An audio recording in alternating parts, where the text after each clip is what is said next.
नमस्कार. मी प्राध्यापक doctor Raosu Shinde, academic counsellor, IGNOU regional centre Pune. आज आपण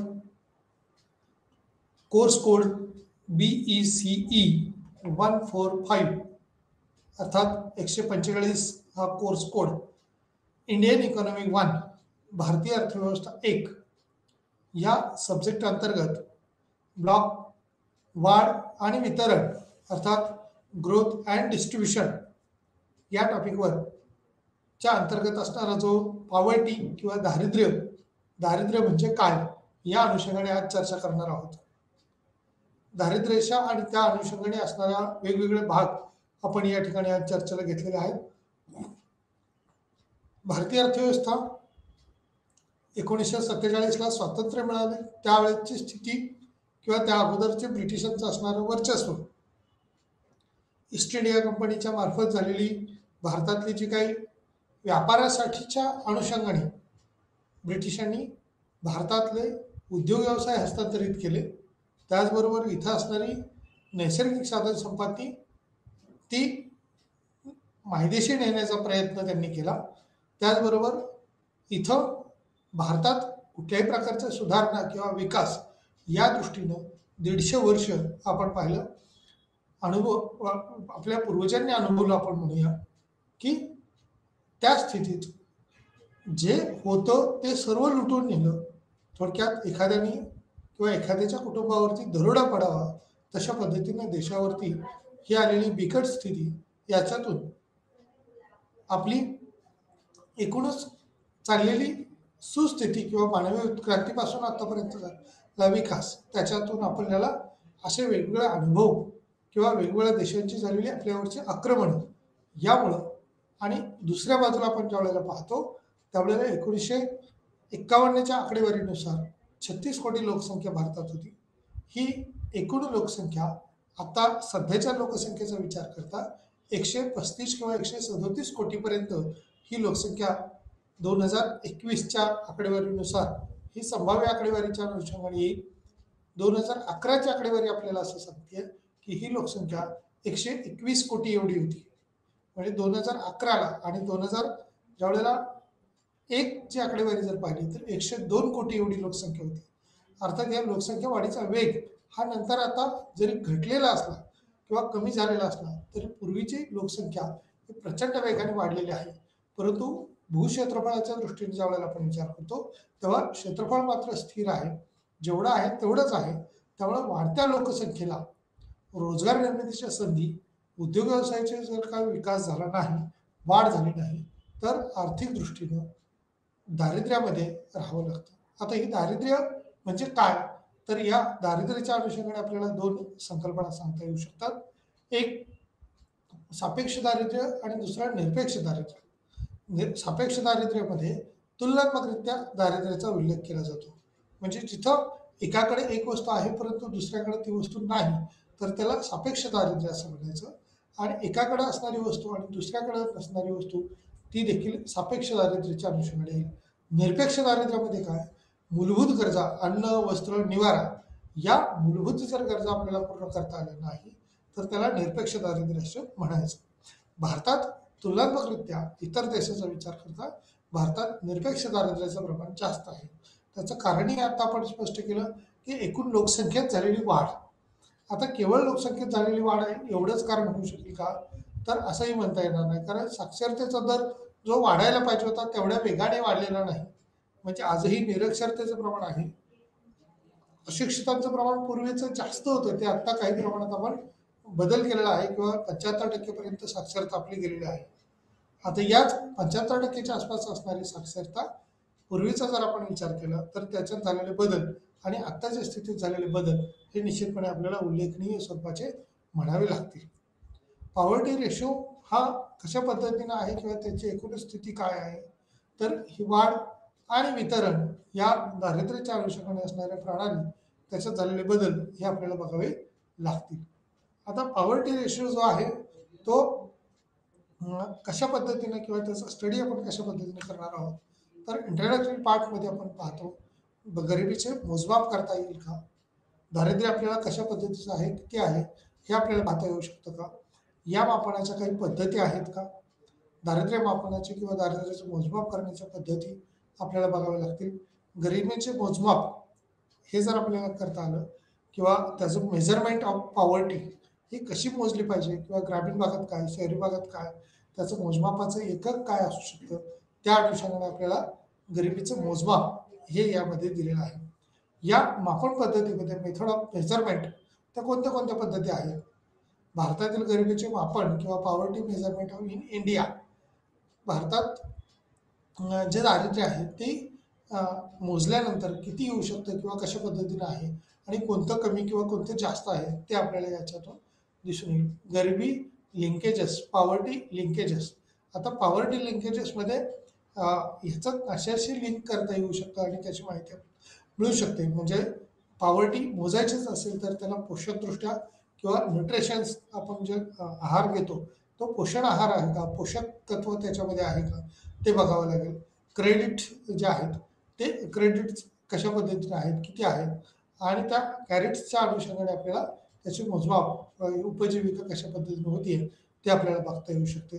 त्यानंतर या पॉप्युलेशनच्या अनुषंगाने किंवा लोकसंख्येच्या अनुषंगाने पॉलिसीज काही इन्शुरन्स आपण म्हणूया, विमा पॉलिसी वगैरे आहे का, त्याच्या अनुषंगाने अनौपचारिक अर्थव्यवस्था जी आहे, औपचारिक आणि अनौपचारिक अर्थव्यवस्था जी आहे तिचा देखील आपल्याला विचार किंवा अभाव आपल्याला करावा लागेल. या अनौपचारिक अर्थव्यवस्थेमध्ये इन्फॉर्मल इकॉनॉमी जी आहे ती या ठिकाणी विचारात घ्यावी लागते. अनौपचारिक अर्थव्यवस्था किंवा औपचारिक अर्थव्यवस्थेच्या अनुषंगाने तशा बाबी दिसून येतील. त्यानंतर 2010 पर्यंत दारिद्र्य निर्मूलन पॉवर्टी रेशो जो आहे तो त्याचं मोजमाप मेजरमेंट कशा पद्धतीने केले गेले. इन्फॉर्मल इकॉनॉमी ज्या वेळेला आपण म्हणतो, डिस्क्रिमिनेशन म्हणतो त्यावेळेला ते कशा पद्धतीने आहे. त्याचबरोबर डिस्क्रिमिनेशनच्या अनुषंगाने असं म्हणता येईल भेदभाव त्याच्यामध्ये कसा आहे. Poverty alive in institution till 2010 म्हणजे 2010 पर्यंत दारिद्र्याचं असणारं जे काही उपक्रम आपण म्हणूया, दारिद्र्य निर्मूलन उपक्रम जे आहेत ते कशा पद्धतीने राबवले गेले ते आपल्याला पाहावं लागेल. त्याचबरोबर या अनुषंगाने कृषी वाढ किंवा ॲग्रिकल्चर ग्रोथ जी आहे ती झाली का, मध्यान्ह भोजन योजना जी आहे ती कशा पद्धतीनं कार्यान्वित होती. याच्यामुळे सुद्धा दारिद्र्य निर्मूलन किंवा दारिद्र्यावरती मात करणं आपल्याला काही प्रमाणात शक्य होतं किंवा त्यामुळेच मुलं ही शाळेपर्यंत पोहोचू शकतात. म्हणजे लहान गटातली लहान मुलं ज्या वेळेला आपण बघतो, बालवाडी असेल, अंगणवाडी असेल, या अनुषंगाने मुलांना पोषक आहार देण्याच्या दृष्टीनं मध्यान्ह भोजन योजना किंवा दुपारच्या वेळेचं जेवण शाळेमध्येच उपलब्ध करून दिलं तर मुलं शाळेमध्ये जातील आणि दारिद्र्याचं प्रमाण कमी व्हायला मदत होईल. कारण साक्षरता त्या ठिकाणी वाढेल. कुटुंबातली जे कोणी आई वडील प्रमुख असतील त्यांना रोजगार संधी शोधता येईल आणि त्यांच्या उपजीविकेसाठी करावा लागणारा खर्च, मिळवावं लागणारं उत्पन्न ते कमी करून ते इतर ठिकाणी आपल्याला वळवता येऊ शकतं. त्यानंतर मध्यान्ह भोजन योजना पॉवर्टी अलाविंग इन्स्टेंट टिल 2010. आता मनरेगाच्या अंतर्गत सुद्धा मनरेगाचा MD मनरेगा ही रोजगारासाठीची एक केलेली योजना सुरू आहे. महात्मा गांधी स्वयंरोजगार योजना म्हणलं जातं याला मनरेगाच्या अंतर्गत. त्याचबरोबर दारिद्र्य निर्मूलनाच्या अलीकडील काही उपाय म्हणजे सध्या काय त्याच्यावर मेजरमेंट घेतलेले आहेत किंवा मेजर्स आहेत. Recent measures of poverty alleviating post 2010 म्हणजे 2010 नंतर दारिद्र्य निर्मूलनात केलेलं योगदान ते कशा पद्धतीचं आहे. राष्ट्रीय अन्न सुरक्षा कायदा 2013 मध्ये तो अंमलबजावणीत आणला. नॅशनल फूड सिक्युरिटी ॲक्ट हा 2013च्या अनुषंगाने अंमलात आणला गेला आणि या थेट लाभ हस्तांतरण जे आहे डायरेक्ट बेनिफिट ट्रान्सफर जे आहे ते कसं करता येऊ शकतं. म्हणजे शासनाकडची एखादी रक्कम जसं की आता सेंट्रल गव्हर्नमेंट आपण पाहतोय की दर 4 महिन्यानंतर शेतकऱ्यांना किंवा शेतकरी जे गरीब कुटुंब आहे त्यांना 2,000 रुपयाची रक्कम ही देता येईल. ज्यांच्या नावावरती 2.5 एकरापेक्षा कमी क्षेत्र आहे किंवा जमीन आहे अशा भूधारकांना किंवा 5 एकरपेक्षा कमी क्षेत्र असणाऱ्या शेतकऱ्यांना या 2,000चा लाभ दर 4 महिन्याला देता येईल. 4 त्रिक किंवा 12 आणि 3 दुनी 6 म्हणजे 3 हप्ते 2,000चे देत आहे. तशाच पद्धतीनं स्टेट महाराष्ट्र काल फायनान्स मिनिस्टर यांनी सुद्धा डिक्लेअर केलं की स्टेटकडून सुद्धा अशाच पद्धतीचे 2,000 रुपये वितरण हे शेतकऱ्यांसाठी केलं जाईल. त्यामुळे शेतकऱ्याला एक प्रकारे आपलं उत्पन्न जे आहे ते हमी स्वरूपाचं किंवा अगदी किराणा माल असेल किंवा स्वस्त धान्य दुकानातून धान्य घेण्याच्या अनुषंगाने असेल याच्यासाठी उपयुक्त हे मिळू शकतं किंवा यासाठी या सोयीसुविधा त्याला फायदे होऊ शकतात. त्यामुळं थेट लाभ हस्तांतरण जो आहे तो शेतकऱ्याच्या अकाउंटवरती किंवा बँक खात्यामध्ये त्याच्यात जमा केला जातो. थेट लाभ हस्तांतरण त्यालाच डायरेक्ट बेनिफिट ट्रान्सफर असं म्हटलं जातं. आणि सर्वांसाठी घरे जी आहेत ती उपलब्ध कशी करून देता येईल 2016 हेच टार्गेट शासनाने त्यावेळेला ठेवलं होतं. आणि नंतर हाऊसिंग फॉर ऑल 2016 खरं तर हे घराचं स्वप्न जे असतं ते सर्वांना पूर्ण करता येत नाही किंवा त्याच्यात काय अडथळे येतात आर्थिक दृष्टीनं त्या तरतुदी ज्या आहेत त्या लादता येत नाहीत. त्यामुळं त्या वेळेला त्या बजेटमध्ये तसे डिक्लेअर केले जातात, परंतु त्यात काही अडथळे आले की याच्यातून ही पूर्तता होऊ शकत नाही किंवा सारांश रूपाने याच्यातली माहिती आपण पाहणार आहोत. पॉवर्टीच्या अनुषंगाने कशा पद्धतीने पॉवर्टी मोजणं अपेक्षित आहे, भारतातली स्थिती काय आहे, जागतिक पातळीची स्थिती काय आहे ते आपल्याला या टॉपिकच्या अनुषंगाने पाहता येऊ शकेल. त्यानंतर इंट्रोडक्टरी पार्टमध्ये 2015 WHO अंदाजानुसार जगात 872 दशलक्ष लोक हे पॉवर्टीखाली आहेत किंवा दारिद्र्य रेषेखाली आहेत आणि दारिद्र्य रेषेवर 180 दशलक्ष लोक भारतात राहतात किंवा दारिद्र्य रेषेच्या वर जे आहे ते 180 दशलक्ष लोकांची किंवा लोकसंख्या राहते अशी माहिती काढली होती. म्हणजेच 872 ही खूप मोठी लोकसंख्या आहे की ती पॉवर्टी किंवा दारिद्र्य रेषेमध्ये आहे असा निकष समोर आला होता. भारतातील दारिद्र्य रेषेखालील लोकांची जी टक्केवारी जी आहे ती एकूण लोकसंख्येच्या 21% लोकसंख्या आजही दारिद्र्यात आहे. जसं आपण अशिक्षितांचं प्रमाण म्हणतोय 25-26% लोकसंख्या हे अशिक्षितांमध्ये आहे, तसं ही 21% लोकसंख्या दारिद्र्य रेषेच्या खाली असल्याचं आपल्याला सांगता येईल. गरिबी ही महामारी आहे आणि ही किमान रक्कम नसलेल्या व्यक्तीची अवस्था आहे. म्हणजे मूलभूत गरजा जिथं आपण अन्न, वस्त्र, निवारा या मूलभूत गरजाच घेता येत नाहीत अशा ठिकाणाच्या स्थितीला किंवा त्या कुटुंबाला दारिद्र्य रेषेखालील कुटुंब किंवा पॉवर्टी लाईनमधलं कुटुंब, गरीब कुटुंब असा उल्लेख केलेला आहे.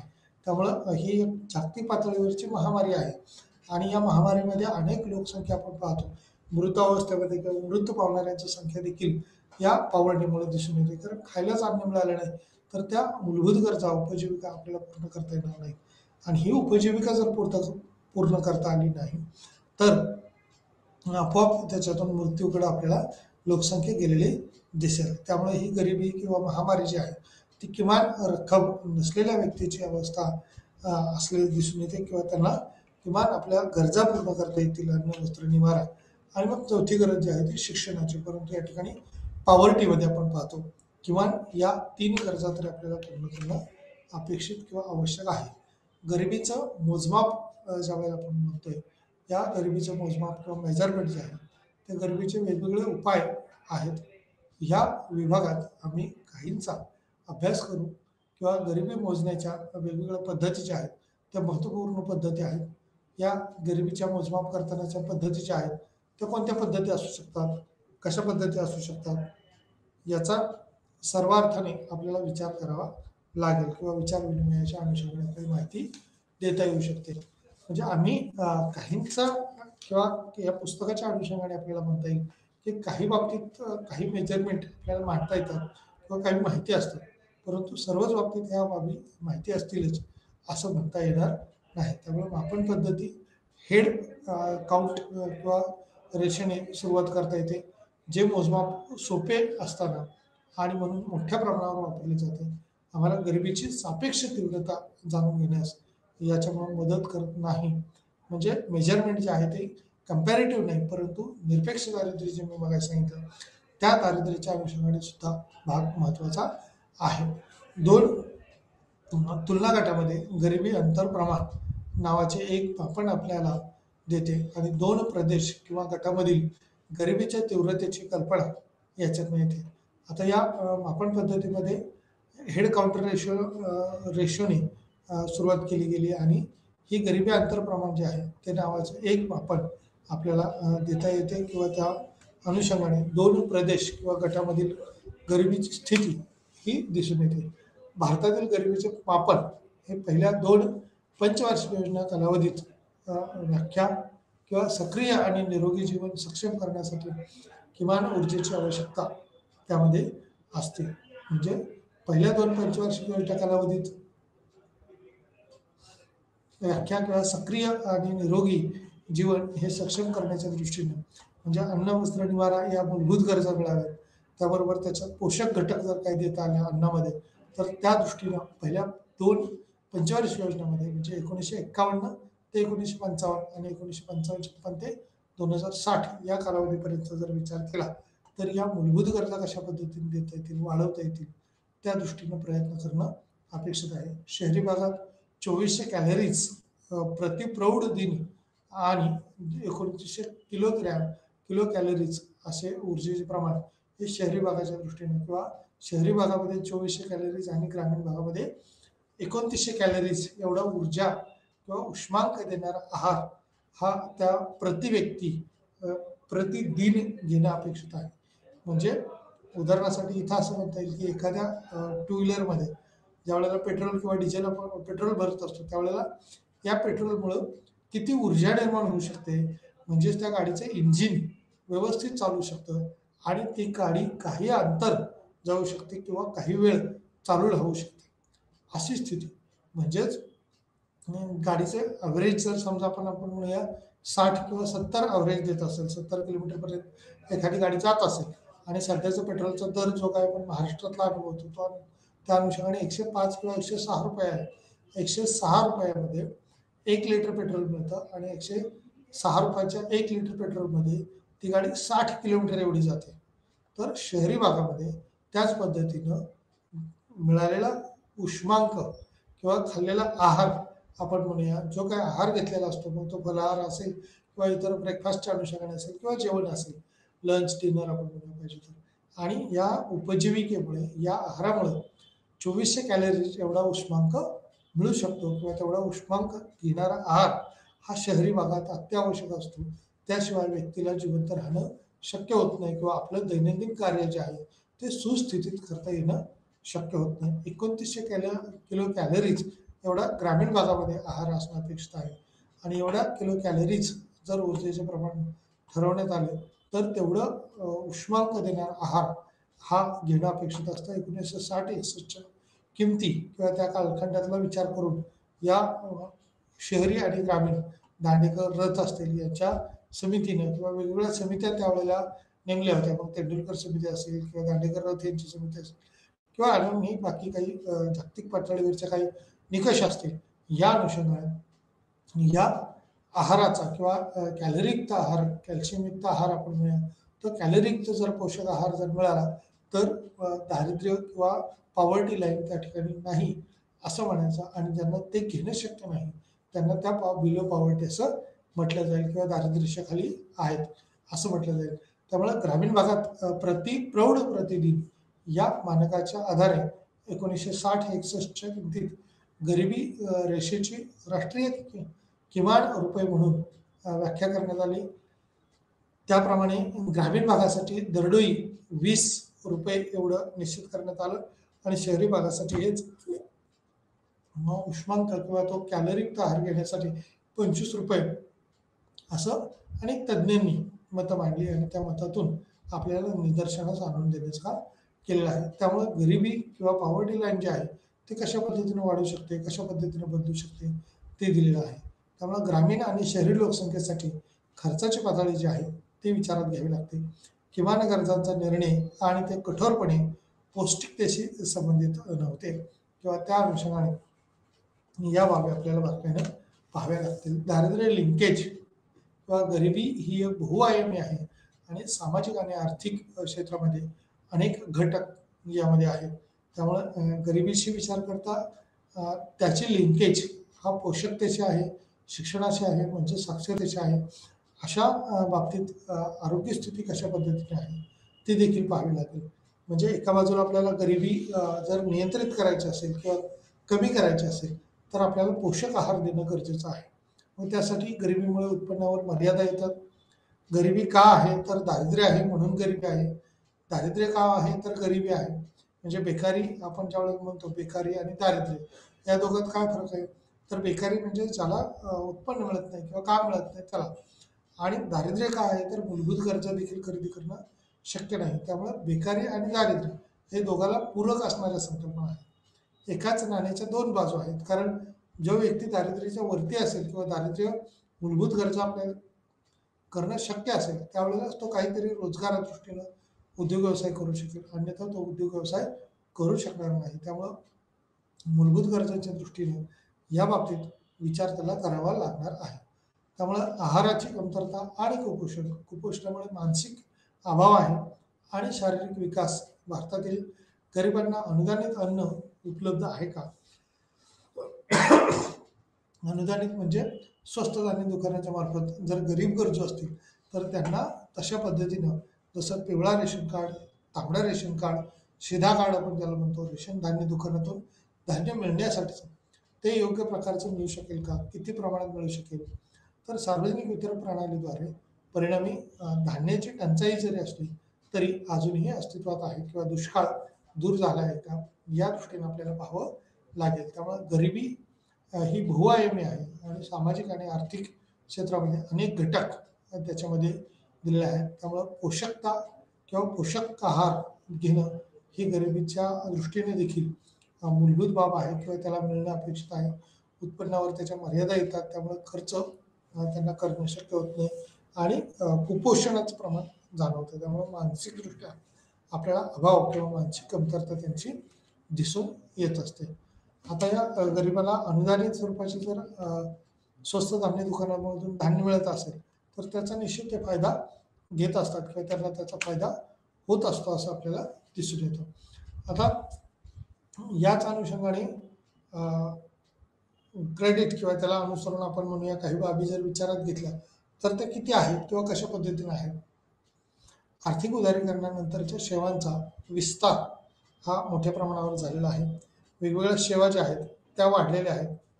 वाढत्या सेवेच्या अनुषंगानं वाढणारे मूलभूत घटक मग याच्यामध्ये सूक्ष्म वित्त किंवा त्याला फायनान्स प्रोव्हिजन आपण म्हणूया ती कशा पद्धतीने किंवा किती करता येऊ शकते. ती जर चांगली असेल भरपूर असेल तर अनेक बाबतीत आर्थिक सुस्थिती चांगली जर झाली तर त्याचा साक्षरता वाढीवर पण चांगला परिणाम होईल. या साक्षरता वाढीमुळेच आर्थिक उत्पन्न वाढेल. आर्थिक उत्पन्न वाढीमुळे होणारे भविष्यकालीन परिणाम जे आहेत ते चांगले भाव होतील.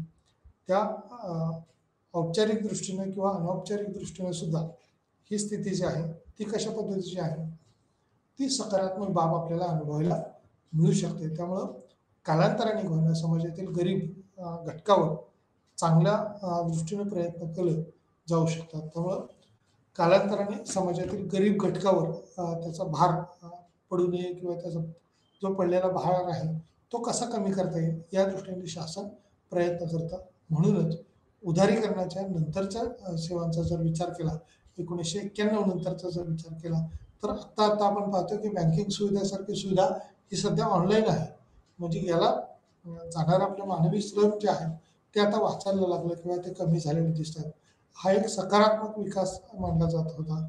परंतु कालांतराने समाजातील गरीब घटकावर त्याचा फार भार जो आहे तो पडत असल्याचे लक्षात आले आणि जास्त व्याजदर जर आकारले जातात त्यावेळेला हे जास्तीचे व्याजदरातून मिळालेलं उत्पन्न हे चांगल्या पद्धतीने घेऊन त्याचं व्यवस्थित ठेवले तर गरिबांचे ऋण त्यांना मदत करून गरिबीतून बाहेर काढण्यास सक्षम करते. त्यांच्या मानवी भांडवलात गुंतवणूक करा आणि हे फार महत्त्वाचं आहे की उत्पन्न जेवढे जास्त असेल त्याच्या अनुषंगाने त्याच्यावरती कर रूपाने कर लादले जातात आणि या करातूनच काही वेळेला त्याची सवलत देण्याच्या दृष्टीनं शासन म्हणजे वेळेवरती कर भरावा. जसं आता आपण पाहतो की मार्च एंड निघाला आणि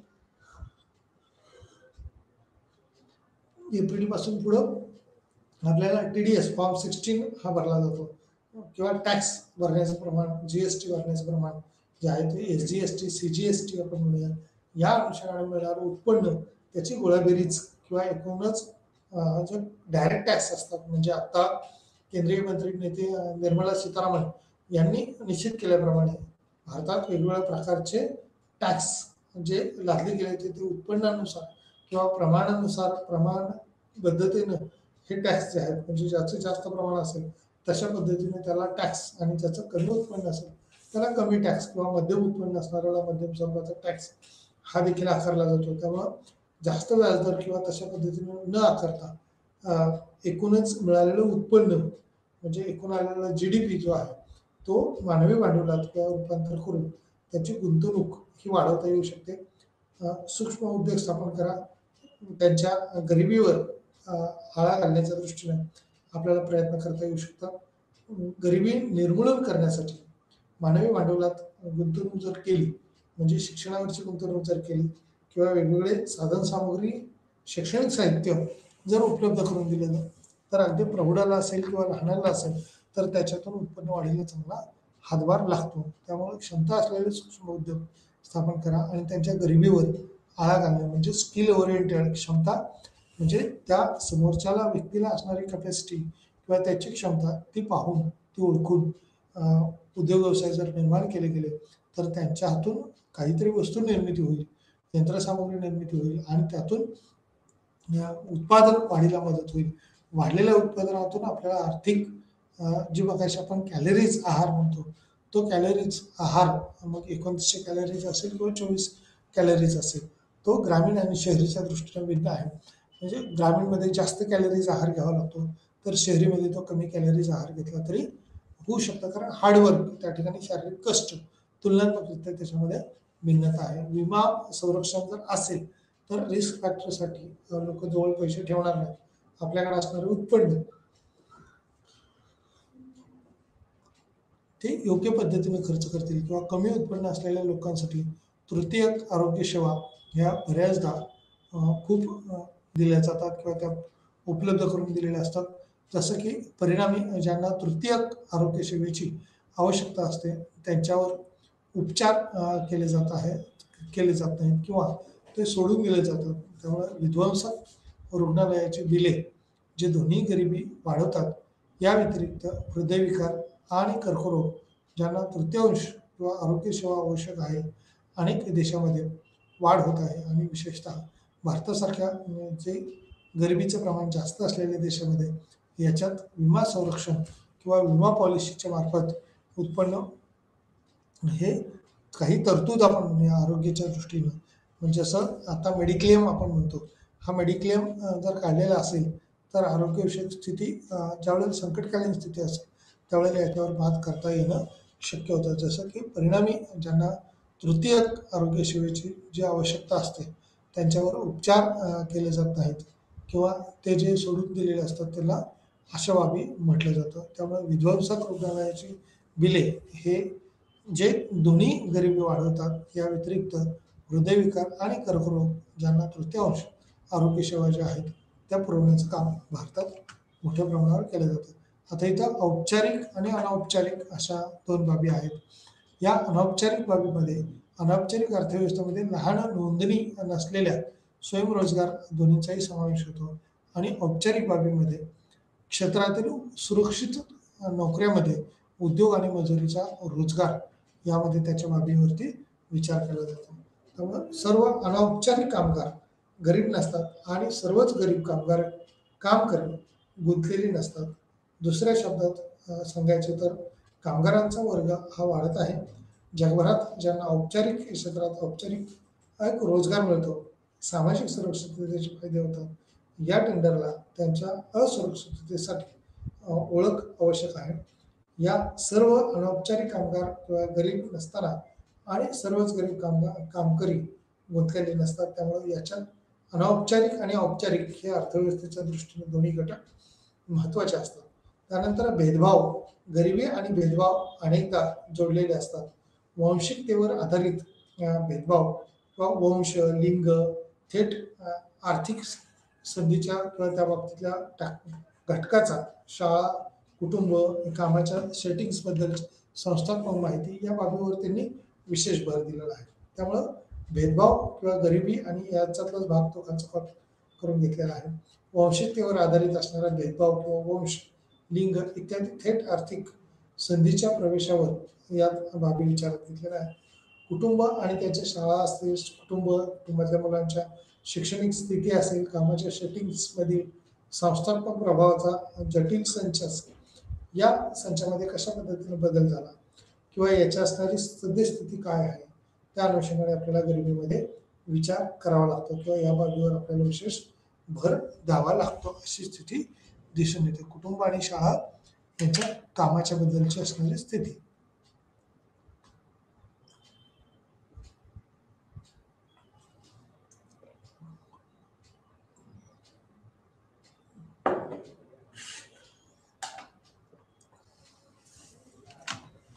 आता 2010 पर्यंत दारिद्र्य निर्मूलन उपक्रम जे आहेत ते कशा पद्धतीने राबवले गेले. दारिद्र्य विरोधी सर्वांगीण धोरणाचा अविभाज्य भाग असणे आवश्यक आहे. वैचारिकदृष्ट्या शाश्वत जलद वाढ ही दोन माध्यमातून कार्य करते. जलद गतीने गरिबी कमी करण्यासाठी चॅनल प्रथम जलद वाढ रोजगार निर्माण करते आणि वास्तविकता वाढवते. त्यामुळे मजुरीचे दर जे आहेत ते विचारात घेतले जातात. जलद वाढीमुळे सरकारी महसुलात वाढ होते आणि वर्धित महसूल किंवा यामधून सामाजिक खर्चाचा विस्तार हा जलद गतीने करण्यास अनुमती देते. 2010 पर्यंत दारिद्र्य निर्मूलन उपक्रम जे आहेत ते दारिद्र्याच्या सर्वांगीण दृष्टीने विचार केले जातात. सर्वांगीण धोरणाचा अविभाज्य भाग असणे आवश्यक आहे. वैचारिकदृष्ट्या शाश्वत जलद वाढ जी आहे ती दोन माध्यमातून कार्य करते. एक जलद गरिबी कमी करण्यासाठी चॅनल किंवा प्रथम जलद वाढ रोजगार निर्माण करते आणि वास्तविक वाढवते, वास्तविकता त्याचा दर वाढवते, त्या अनुषंगाने देखील महत्त्व आहे. त्यामुळे जलद वाढीमुळे सरकारी महसुलात वाढ कशा पद्धतीने होती, वर्धित महसूल यामधून सामाजिक खर्चाचा विस्तार हा जलद गतीने करण्यास अनुमती देतो. 2010 पर्यंत दारिद्र्य निर्मूलन उपक्रम जे आहेत ते गाठवण्याचा प्रयत्न केला गेला. अविभाज्य भाग असणे आवश्यक आहे. वैचारिकदृष्ट्या शाश्वत जलद वाढ यातून वेगवेगळ्या घटकावर भर दिला गेला. 2010 पर्यंत विशेष करून वर्धित मूल्य किंवा जास्तीचं असणारं उत्पन्न कसं काढता येईल यामधून सामाजिक खर्चाचा विस्तार, सामाजिक म्हणजे सरकारच्या द्वारे केला गेलेला हा खर्च जो आहे तो त्या ठिकाणी विचारात घेतला गेला.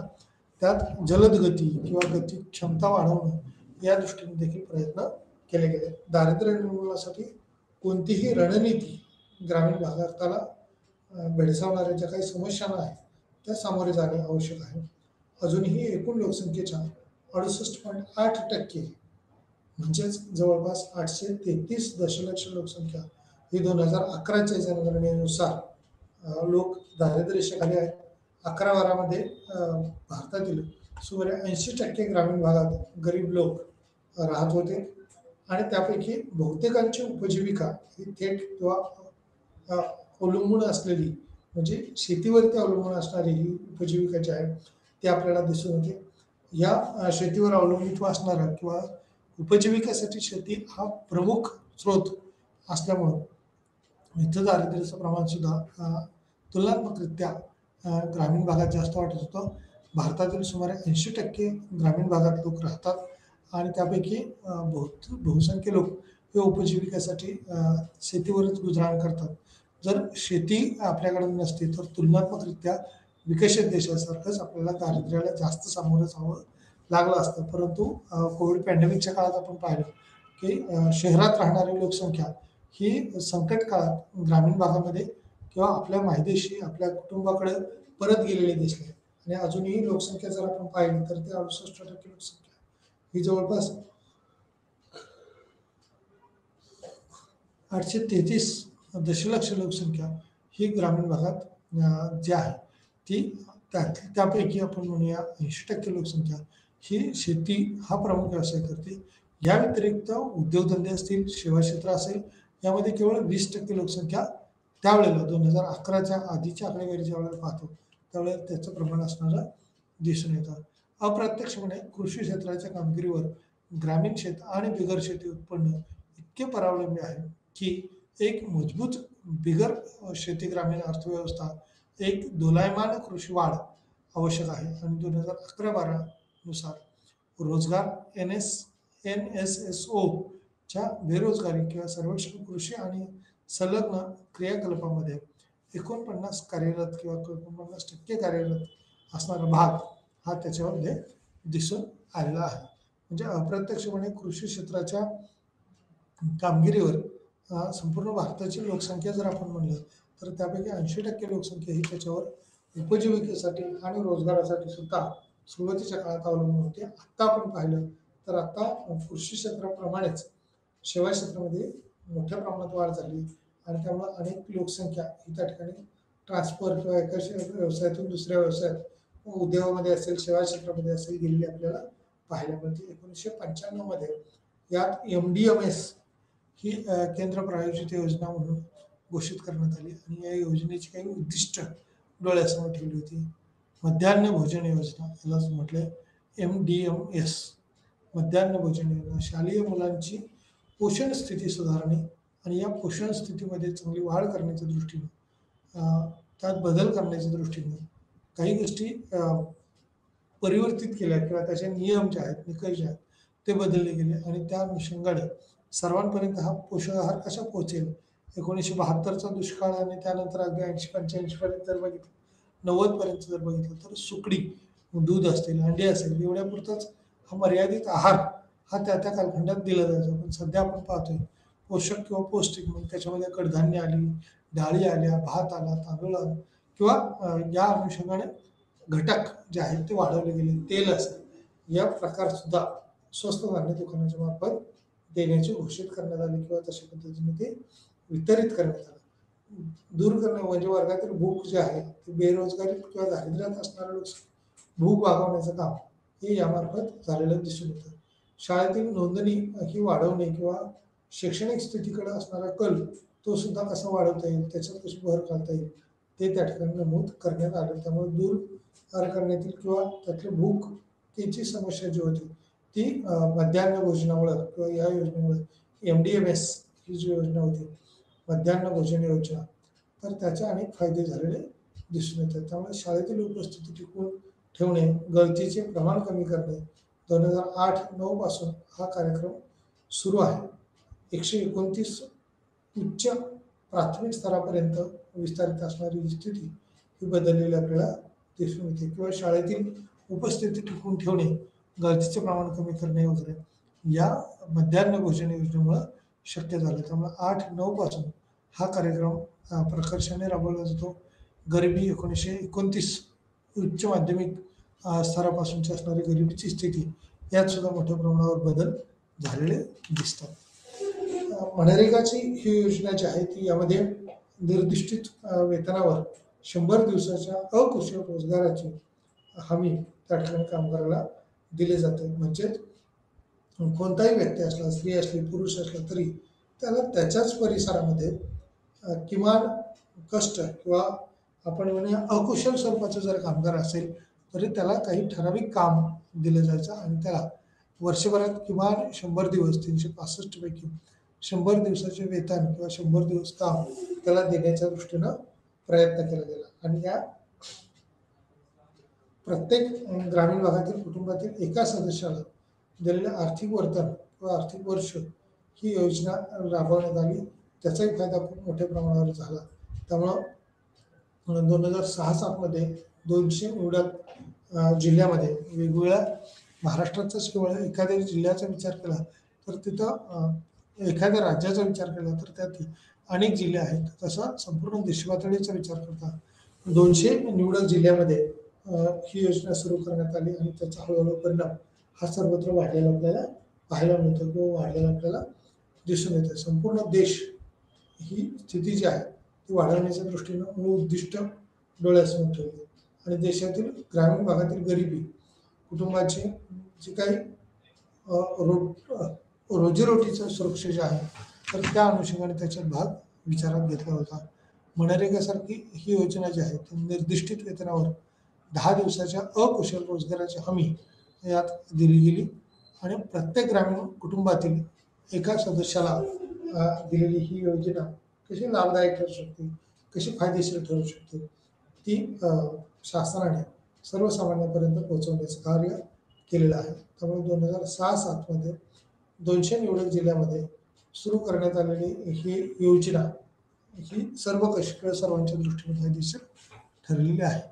दारिद्र्याच्या अलीकडील उपाय किंवा उपशम उपशमन असं म्हटले पोस्ट 2010 मध्ये 8.5.1 त्यामध्ये राष्ट्रीय अन्न सुरक्षा कायदा, हा कायदा 2013 मध्ये सार्वजनिक वितरण प्रणाली किंवा त्या अंतर्गत PDS त्याला म्हटलं जातं, सार्वजनिक वितरण प्रणाली म्हणजे पब्लिक डिस्ट्रीब्युशन सर्व्हिसेस.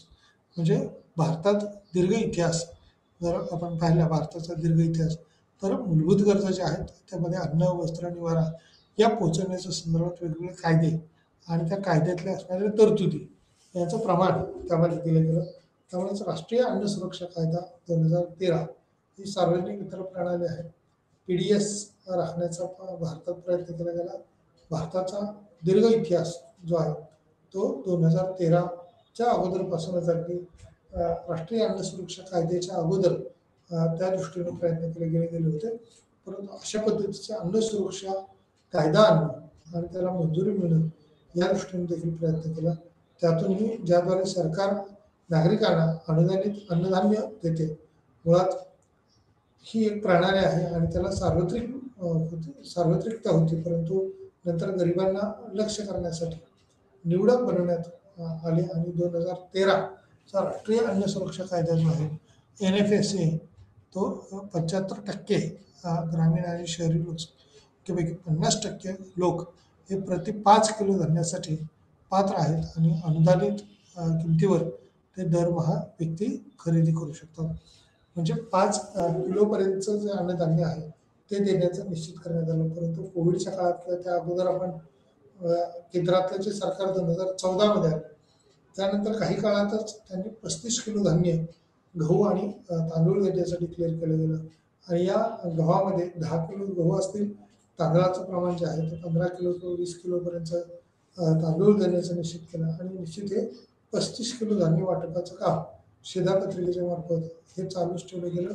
त्यामुळे NFSA जो 75% ग्रामीण आणि शहरी लोकसंख्येपैकी 50% लोक प्रति 5 किलो धान्यासाठी पात्र आहेत किंवा त्याच्या अनुदानित जे रक्कम जे आपण विचारात घेतो त्या अनुषंगाने असल्याचं आपल्याला म्हणता येऊ शकतं. त्यामुळे प्रति 5 किलो धान्यासाठी पात्र असणारी ही जी संख्या आहे ती कशा पद्धतीची आहे त्या अनुषंगाने आपल्याला काय सांगता येईल त्या बाबी आपल्याला बघावे लागतील. त्यानंतर 2005 किंवा त्यानंतरचा कालखंडात 8.5 थेट लाभ हस्तांतरण म्हटले. थेट लाभ हस्तांतरणामध्ये काय येते ते बघूया आपण.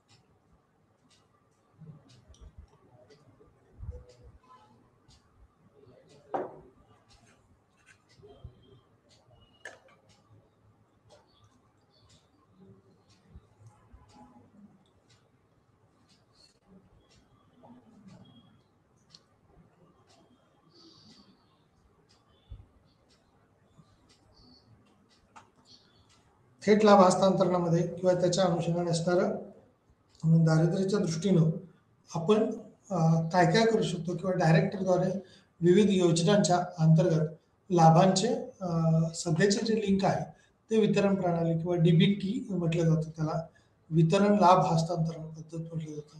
मनरेगा अंतर्गत ज्यामध्ये थेट हस्तांतरणात मजुरी आधीच सुरू झाली आहे आणि नियोक्ता एका कामगाराच्या आरोग्याची नोंदणी त्यामध्ये केलेली असते. त्या योजनेत जे वेगवेगळे लाभधारक घटक असतात ते कुठल्या कुठल्या असू शकतील, कशा कशा असू शकतील त्या दृष्टीने आपल्याला विचार करावा लागेल.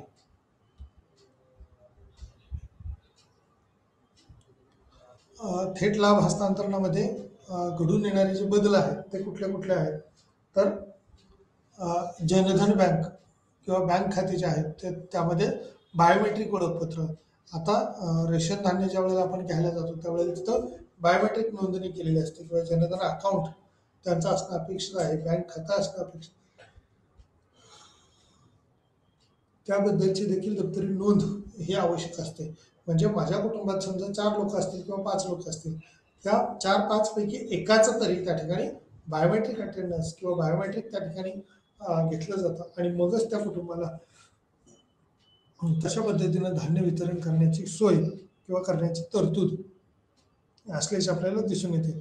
जर बायोमेट्रिक अटेंडन्स नसेल किंवा नोंद केलेली नसेल तर त्या ठिकाणी ते धान्य मिळणार नाही किंवा ते मिळताना अनेक समस्या ला सामोरं जावं लागतं, कारण त्याचे वेगवेगळे पुरावे नंतर बायोमेट्रिकच्याच आधारावरती आपल्याला द्यावे लागतील. त्यामुळे डायरेक्टरद्वारे विविध काही योजना असतील, त्या अंतर्गत लाभाचे माध्यम असेल किंवा लिंक वितरण लाभ असतील तर हस्तांतरणाच्या अनुषंगाने ते सांगता येतील. त्यामुळे मनरेगा अंतर्गत ज्यामध्ये थेट हस्तांतरण, मनरेगा महात्मा गांधी रोजगार हमी योजना, या रोजगार हमी योजनेअंतर्गत निश्चित 100 दिवसाचं काम त्याच एरियामध्ये किंवा त्या कुटुंबाच्या जिथं राहत आहेत त्याच्यापासून अगदी काही अंतरावरती, वॉकिंग डिस्टन्स आपण म्हणूया पाहिजे तर, तेवढ्या अंतरावरती त्याला रोजगार देण्याची जबाबदारी, मजुरी देण्याची जबाबदारी, एका वर्षातील 100 दिवसाचं काम हे त्या व्यक्तीकडून करून घेतलं जातं. त्यामुळे नियोक्ता एका कामगाराच्या रोजगाराची नोंद जी आहे ती केली जाते आणि या नोंदीच्या अनुषंगाने त्याला वितरण विनिमय आपण म्हणूया चांगल्या पद्धतीने किंवा मोठ्या प्रमाणात केलेले दिसतात. आता आधार ओळख वापरून, म्हणजे त्याचा आधार कार्ड जर असेल तर त्या कुटुंबातल्या आधार कार्डलाच देखील माहिती घेऊन ही वेतनाची पातळी किंवा त्याची माहिती दिली जाते. त्यामुळे वेतनाचे हस्तांतरण सुनिश्चित करते. केंद्र सरकारच्या खात्यातून कामगाराच्या बँक खात्यात पेमेंट किंवा त्यानंतर कर्मचारी त्या खात्यात मोबाईल किंवा बँकिंग करस्पॉन्डंट प्रत्येक प्रवेश करू शकतो. त्यामुळं या बाबतीत आपण म्हणूया की वेगवेगळ्या बाबी ह्या थेट लाभ कसा मिळवून देता येईल, त्या थेट लाभातूनच दोन प्रमुख जे जनधन खातं आपण म्हणतोय, बँक खातं, तेही आता आपण पाहतो डिजिटलच्या जमान्यामध्ये सर्व शेतकऱ्यांनी किंवा सर्व लोकसंख्येने डिजिटल अकाउंट जे आहे त्या डिजिटलच्या बायोमेट्रिकच्या अनुषंगाने आपण जी काही अर्थव्यवहार केले जातात त्यासाठी जनधन खातं किंवा काढलेलं आहे, त्याला आधार लिंक केलेलं करणं अपेक्षित असतं, अटॅच करणं अपेक्षित असतं. त्यामुळे विविध योजनांच्या अंतर्गत लाभाचे जे सध्याचे काही लिंक वितरण आहेत, लाभ आहेत, ते कशा पद्धतीने मिळतात ते पाहणं अपेक्षित राहील. त्यामुळे मनरेगा अंतर्गत ज्यामध्ये थेट हस्तांतरण मजुरी आहे किंवा आधीच सुरू झालेली ही स्थिती आहे, त्यात नियुक्ता किंवा एका कामगाराच्या रोजगाराची नोंद त्यात केलेली असते. त्यामुळे आधार ओळख करून केंद्रीय डेटाबेस हे वेतनाचे हस्तांतरण आहे ते सुनिश्चित करते. केंद्र सरकारच्या खात्यातून कामगारांच्या बँक खात्यात पेमेंट दिलं जातं किंवा केंद्रीय योजना ज्या वेळेला असतात त्यावेळेला ह्या योजनेचे लाभ हे प्रत्यक्ष त्या लाभधारकाच्या अकाउंट खात्यामध्ये देण्याची सोय किंवा तरतूद झालेली दिसते. त्यामुळे वेतनाचे हस्तांतरण सुनिश्चित करते आणि केंद्र सरकारच्या खात्यातून कामगारांच्या किंवा बँक खात्यामध्ये पेमेंट दिले जातात. त्यानंतर कर्मचारी त्या खात्यात मोबाईल किंवा बँकिंग करस्पॉन्डंटद्वारे प्रवेश करू शकतो किंवा आपल्या मोबाईलचं जे बँकिंग ॲप असतात वेगवेगळे, मग अगदी फोनपे असेल, जीपे असेल, तर याच्या माध्यमातून आपल्याला आर्थिक उत्पन्नाचं देवाणघेवाण त्या ठिकाणी आपण करू शकतो किंवा करता येणं सोयीचं होऊ शकतो. परंतु फर्स्ट स्टेजला आपण म्हणूया इन्कम किंवा उत्पन्न दाखवताना ते बँकेशी कनेक्ट असतं, त्या बँकेच्याद्वारे दाखवलं जातं आणि त्यामुळे आर्थिक उत्पन्न वाढायला मदत होऊ शकते किंवा त्या अनुषंगाने त्याच्यात बदल होतात. सरकारने आधारशी संलग्न बँकेसाठी काही विमा योजना सुरू केल्या आहेत. उदाहरणार्थ 10 कोटीहून अधिक लाभार्थ्यांना रुपे कार्ड देखील दिलेले आहेत किंवा रुपे कार्डच्या आधारावरती उत्पन्न घेता येणं शक्य आहे. त्यामुळे वैयक्तिक अपघाती विम्याचा जो काही लाभ मिळावा प्रति कुटुंब तो 1.00 लाख आहे आणि जरी केले अशा पद्धतीचं केलं तरी त्याच्यातून काही रुपयांची किंवा जीवन विमा संरक्षण हा देखील फार महत्त्वाचा घटक आहे की पॉलिसीज डिक्लेअर केल्या जातात आणि त्याच्यातून जीवन विमा संरक्षण देखील कसं मिळवून देता येईल, कसं त्याचा लाभ देता येईल ते पाहिलं जातं. त्यामुळे 30,000 पर्यंत मुख्य किंवा प्रमुख सिफ्ट डीबीटी म्हणजे ते ग्रामीण आणि शहरी दोन्ही भागामध्ये समाविष्ट असलेल्या कुटुंबांना लक्ष करते. त्यामुळं ही स्थिती जी आहे ती 30,000 प्रमुख लोकसंख्येपर्यंत पोहोचण्याच्या दृष्टीनं म्हणजे दारिद्र्य निर्मूलनासाठी इथं उपाय केले जातात किंवा तशी धोरणं राबवली जातात असं दिसून येतं. त्यामध्ये सर्वांसाठी घरे 2016 मध्ये इंदिरा आवास योजना IAY च्या 2 ग्रामीण शहरी गृहनिर्माण योजनांचे विलिनीकरण आणि राजीव आवास योजना RAY हा सर्वांसाठी घरे यामध्ये ग्रामीण आणि अर्बन 2016 मध्ये लॉन्च करण्यात आले आहे. या कार्यक्रमाचा उद्देश हा पक्के प्रदान करणे किंवा पक्के घरं प्रदान करणे हा आहे.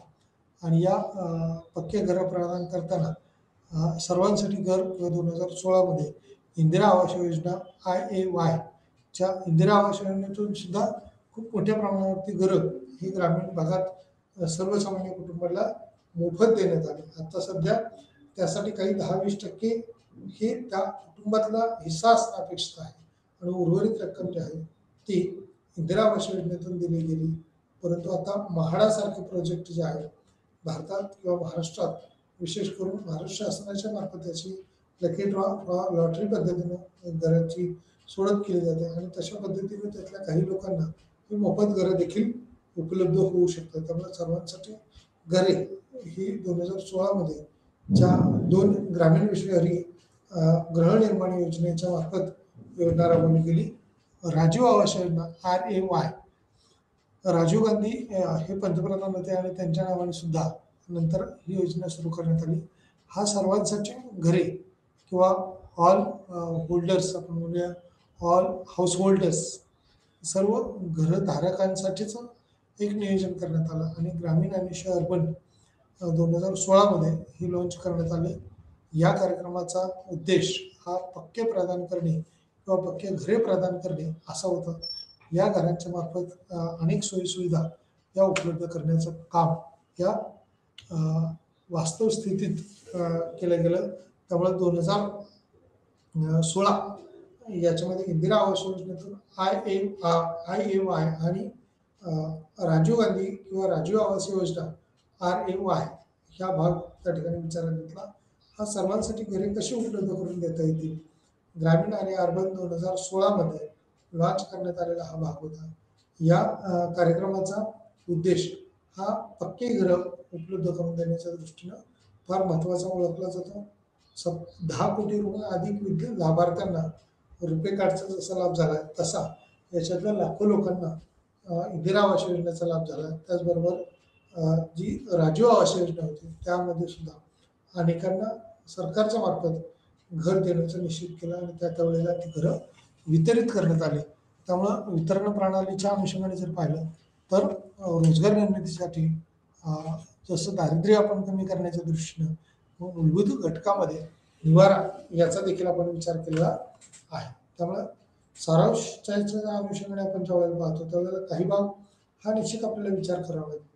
काही दारिद्र्य हे उपाय जसे की हेड काउंट रेशो मोजणे सोपे पण आहेत आणि गरिबी तीव्रता पकडण्यात कमी कार्यक्षम आहोत.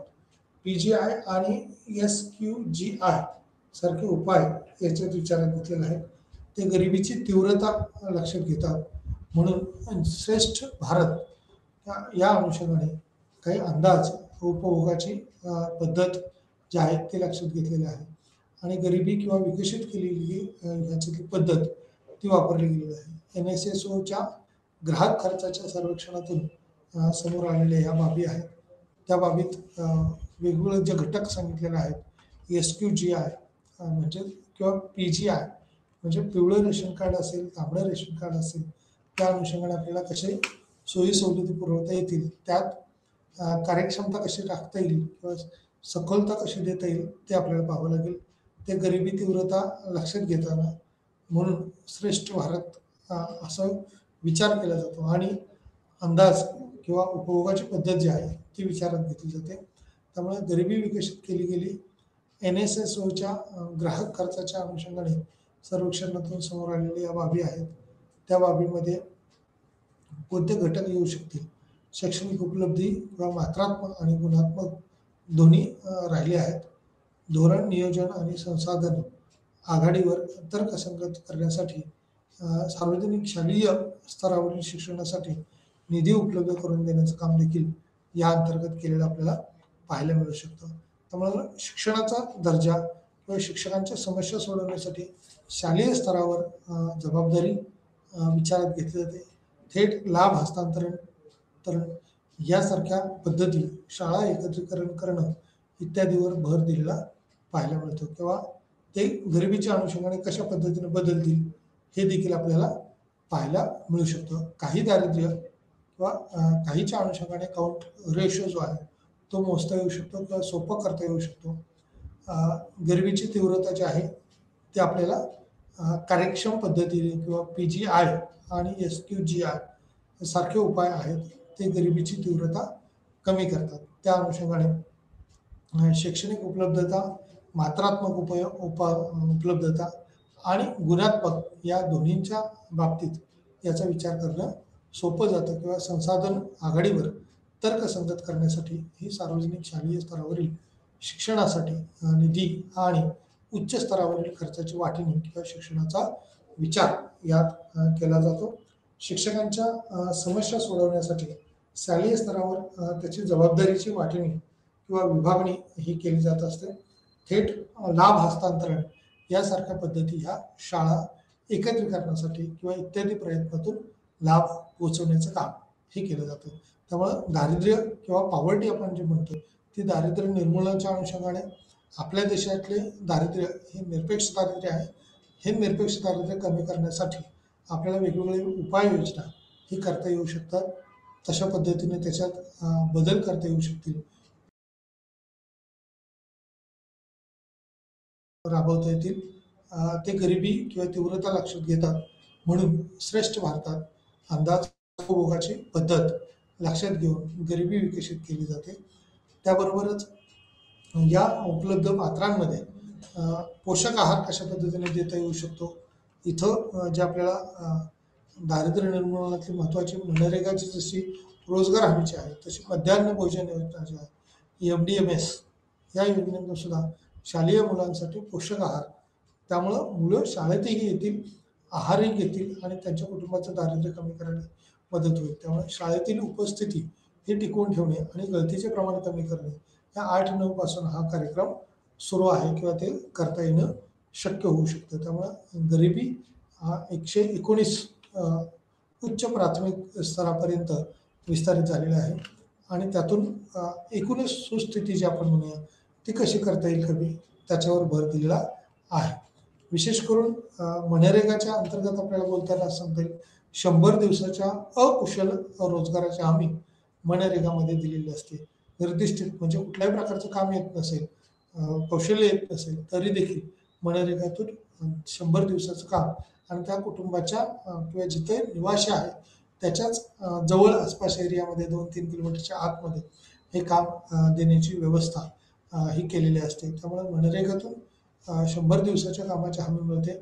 निश्चित उत्पन्नही त्या ठिकाणी मिळतं आणि त्यामुळं वर्षातले 365 दिवसापैकी 100 दिवस काम मिळणं ही त्या कुटुंबाला चांगला आधार होऊ शकतो. त्यामुळे त्याचं दारिद्र्य किंवा बेकारी जी काय अवस्था आहे त्या अवस्थेतून आपल्याला ऊर्जित अवस्था आणणं शक्य होऊ शकतं किंवा त्याच्यात त्याचे बदल करता येणं क्रमप्राप्त असू शकतं कुटुंबाला. त्यामुळं ग्रामीण भागामध्ये जिथं शेततळे असतील किंवा बांधा जसं आपण पाणी अडवा पाणी जिरवा म्हणतो अशा ठिकाणावरची कामं ही मोठ्या प्रमाणावरती केलेली आपल्याला दिसून येतात. आता थेट लाभाहस्तांतरण करताना केंद्र सरकार जनधन खात्यातून असेल, बायोमेट्रिकच्या माध्यमातून असेल अशी योजनेतून लाखो लोकांना हे स्वस्त धान्य दुकानातून धान्य वितरण करतं. केंद्र सरकार काही रक्कम आपण म्हणतो 2-2 हजाराची रक्कम म्हणजे वार्षिक 6,000 रुपये देते. तसंच महाराष्ट्र सरकार आता याही वर्षीपासून किंवा आतापासून ते 6,000ची रक्कम वितरित करण्यासाठी तयार झाले किंवा त्याची तरतूद त्यांनी आताच्या अर्थसंकल्पामध्ये केलेली आहे. त्यामुळे सर्वांसाठी असे मोफत सोयीसुविधा देताना राज्य आणि केंद्र सरकार यांचा समान वाटा असणं किंबहुना केंद्र सरकार यांच्यात अग्रेसर असतं आणि त्यांचं उत्पन्न जास्त असतं. त्यामुळं पॉवर्टी लाईनवरती काम करताना केंद्र सरकारचा अधिकचा भार असणं अपेक्षित आपण पाहतो. कुटुंबाने स्वतःची जबाबदारी स्वतः घेणं हे देखील जास्त कुशल स्वरूपाचं अकुशल स्वरूपाचं काम केलं तर फायदा होऊ शकतो असं या ठिकाणी आपल्याला स्पष्ट होईल. या ठिकाणी पण थांबूया. धन्यवाद.